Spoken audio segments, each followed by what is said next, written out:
Now, one of the starting points we're doing with the People's Constitution is starting with the vision of we're on this waka together, let's make it work. Let's all respect each other. Let's revere the world we live in, revere nature, revere our ancestors, and create something we're really proud of. We've got some constitutional documents already in New Zealand.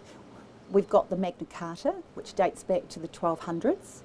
We've got the old original Bill of Rights, which dates back to, I think it's 1688. We've got the Hei Whakaputanga, which is an original document that Maori signed with the white people when they first came to New Zealand in 1835, and I think there were some previous versions before that. And that sets a wonderful foundation respecting the Maori sovereignty and the rights that they had in the agreement they reached with the Crown. And the beautiful thing about that document is it provided for different Maori hapu, and it also provided for Ngāti Wikitoria, which is the white people's hapu who had come to New Zealand. And it gives all of those hapu rights against the Crown.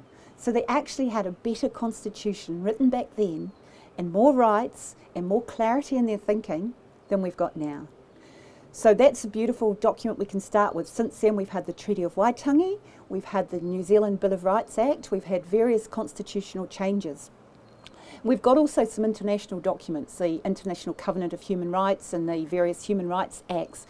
But the problem we've got in New Zealand is none of those laws are binding on our government. So our government currently can purport at least to change the laws and to take away any of what we all thought were fundamental human rights.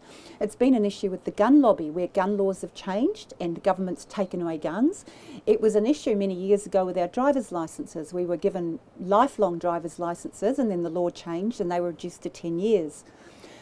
We're now being told under the COVID laws that we've lost our freedoms, many of our freedoms to go out and enjoy the great outdoors, which is of course part of the heritage of New Zealand, the right to assemble, the right of freedom of speech. A lot of these laws are being taken away and we run the risk that more of them will go if we can't stand together and make a stand of what we do want. So what I'm really encouraging people to do is to think about this. Think about what kind of place we do want New Zealand to be. And think about what we need to do to get there. And we may not get it exactly how we want it, but let's think about what we want, but what's good for others in New Zealand as well. And try and come up with some sort of baseline of fundamental rights and freedoms that we can all live with. And let's work with different people with their expertise. We're going to whiteboard all of these ideas. Hopefully we'll do some hui around the country so different people can have their inputs and have their say. It's all volunteers, so it's not going to be perfect. We're learning as we go. It's a big task. Sir Geoffrey Palmer and another constitutional expert, Andrew Butler, had a go at this a few years ago and didn't get much traction. But my view is that we're now living in a changing world and the time is right for people to come together and do this urgently. Let's put together the best of all of these different ideas that people have got and let's create something incredible for New Zealand that we can all be proud of and that we can all be confident that everything we're striving for is here for the long haul. It's not just going to be taken away from us. So please, I urge you to contact us. You can contact us through the Facebook page. Let's create a People's Constitution for New Zealand.